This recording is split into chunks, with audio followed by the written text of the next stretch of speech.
कृष्ण ने कहा था, ऐसा होगा कलयुग। सतयुग में शिव, त्रेता में राम, द्वापर में श्री कृष्ण और कलिकाल में भगवान बुद्ध हिंदू धर्म के केंद्र में हैं। लेकिन श्री कृष्ण के धर्म को भूत, वर्तमान और भविष्य का धर्म बताया गया है। श्री कृष्ण का जीवन ही हर तरह से शिक्षा देने वाला है। महाभारत और गीता विश्व की अनुपम कृति है। महाभारत हिंदुओं का ही नहीं, समस्त मानव जाति का ग्रंथ है।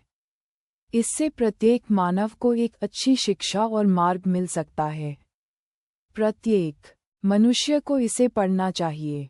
महाभारत में जीवन से जुड़ा ऐसा कोई सा भी विषय नहीं है जिसका वर्णन न किया गया हो और जिसमें जीवन का कोई समाधान न होगा। महाभारत में देश, धर्म, न्याय, राजनीति, समाज, योग, युद्ध, परिवार, ज्ञान, विज्ञान, अध्यात्म, तकनीकी आदि समस्त विषयों का वर्णन मिलेगा। वर्तमान युग में महाभारत के एक प्रसंग से आज का मानव कुछ सीख ले सकता है। ये प्रसंग उस वक्त का है जबकि पांचों पांडवों को वनवास हो गया था। वनवास जाने से पूर्व पांडवों ने भगवान श्री कृष्ण से कहा, हे श्री कृष्ण, अभी ये द्वापर का अंतकाल चल रहा है। आप हमें बताइए कि आने वाले कलियुग में कलिकाल की चाल या गति क्या होगी, कैसी होगी। श्री कृष्ण कहते हैं, तुम पांचों भाई वन में जाओ और जो कुछ भी दिखे वह आकर मुझे बताओ, मैं तुम्हें उसका प्रभाव बताऊंगा। पांचों भाई वन में चले गए। वन में उन्होंने जो देखा उसको देखकर वे आश्चर्यचकित रह गए। आखिर उन्होंने वन में क्या देखा और श्री कृष्ण ने क्या जवाब दिया? पांडवों ने वन में क्या देखा, युधिष्ठिर ने क्या देखा? पांचों भाई जब वन में रहने लगे तो एक बार चारों भाई अलग अलग दिशाओं में वन भ्रमण को निकले। युधिष्ठिर भ्रमण पर थे तो उन्होंने एक जगह पर देखा कि किसी हाथी की 2 सूंड है। ये देखकर युधिष्ठिर के आश्चर्य का ठिकाना नहीं रहा। अर्जुन ने क्या देखा? अर्जुन दूसरी दिशा में भ्रमण पर थे। कुछ दूर जंगल में जाने पर उन्होंने जो देखा उसे देखकर वे आश्चर्य में पड़ गए। उन्होंने देखा कि कोई पक्षी है, उसके पंखों पर वेद की ऋचाएं लिखी हुई हैं, पर वह पक्षी मुर्दे का मांस खा रहा है। भीम ने क्या देखा? दोनों भाइयों की तरह भीम भी भ्रमण पर थे। भीम ने जो देखा वह भी आश्चर्यजनक था। उन्होंने देखा कि गाय ने बछड़े को जन्म दिया है। जन्म के बाद वह बछड़े को इतना चाट रही है कि बछड़ा लहूलुहान हो गया। सहदेव ने क्या देखा? सहदेव जब भ्रमण पर थे तो उन्होंने चौथा आश्चर्य देखा कि 6-7 कुएं हैं और आसपास के कुओं में पानी है किंतु बीच का कुआं खाली है। बीच का कुआं गहरा है फिर भी पानी नहीं है। उन्हें ये देखकर घोर आश्चर्य हुआ कि ऐसा कैसे हो सकता है। नकुल ने क्या देखा? नकुल भी भ्रमण पर थे और उन्होंने भी एक आश्चर्यजनक घटना देखी। नकुल ने देखा कि एक पहाड़ के ऊपर से एक बड़ी सी शिला लुढ़कती हुई आती है और कितने ही वृक्षों से टकराकर उनको नीचे गिराते हुए आगे बढ़ जाती है। विशालकाय वृक्षों भी उसे रोक न सके। इसके अलावा वह शिला कितनी ही अन्य शिलाओं के साथ टकराई पर फिर भी वह रुकी नहीं। अंत में एक अत्यंत छोटे पौधे का स्पर्श होते ही वह स्थिर हो गई। पांचों भाइयों ने अपने देखे गए दृश्य की चर्चा की और शाम को श्रीकृष्ण को अपने अनुभव सुनाए। सबसे पहले युधिष्ठिर ने कहा कि मैंने तो पहली बार 2 सूंड वाला हाथी देखा। यह मेरे लिए बहुत ही आश्चर्यजनक था। तब श्रीकृष्ण कहते हैं, हे धर्मराज, अब तुम कलिकाल की सुनो। कलियुग में ऐसे लोगों का राज्य होगा जो दोनों ओर से शोषण करेंगे, बोलेंगे कुछ और करेंगे कुछ, मन में कुछ और कर्म में कुछ। ऐसे ही लोगों का राज्य होगा। इससे तुम पहले राज्य कर लो।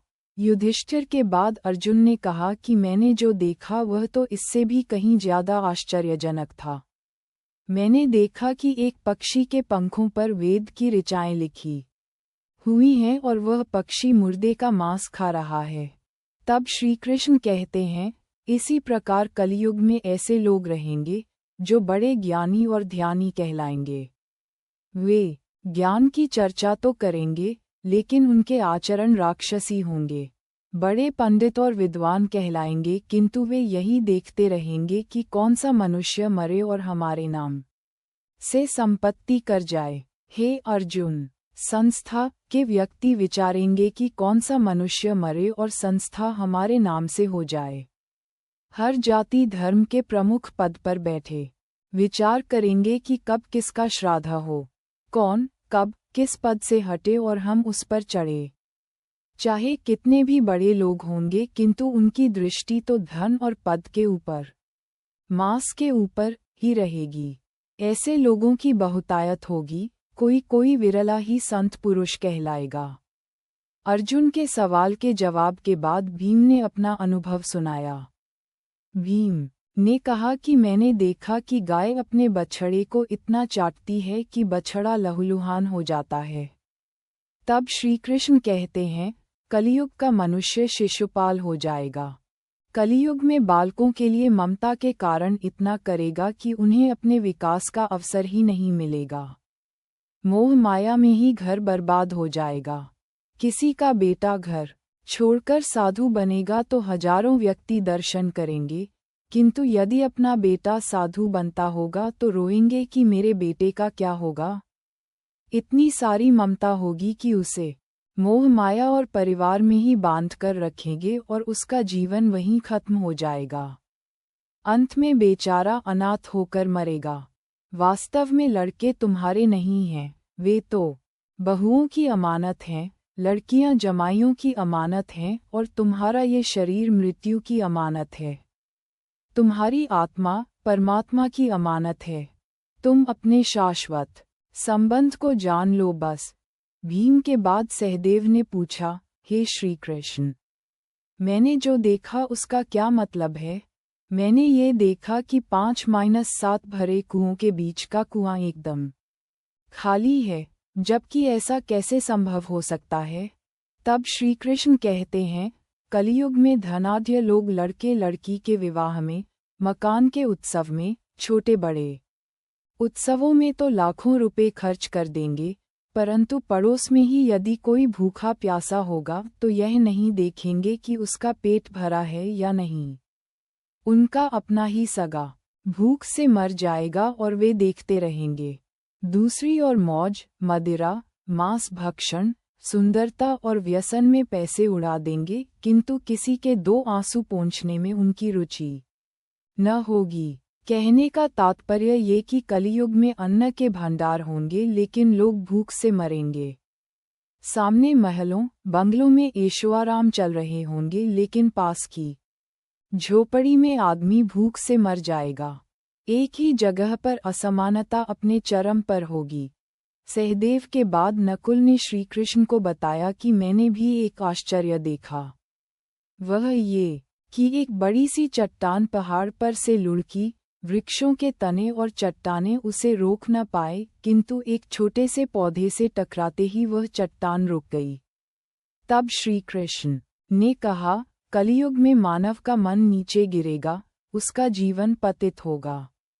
ये पतित जीवन धन की शिलाओं से नहीं रुकेगा, न ही सत्ता के वृक्षों से रुकेगा, किंतु हरि नाम के एक छोटे से पौधे से, हरि कीर्तन के एक छोटे से पौधे से मनुष्य जीवन का पतन होना रुक जाएगा। श्रीमन नारायण नारायण हरि हरि। आपको ये जानकारी अच्छी लगी हो तो कृपया पोस्ट को लाइक और शेयर करना ना भूलें।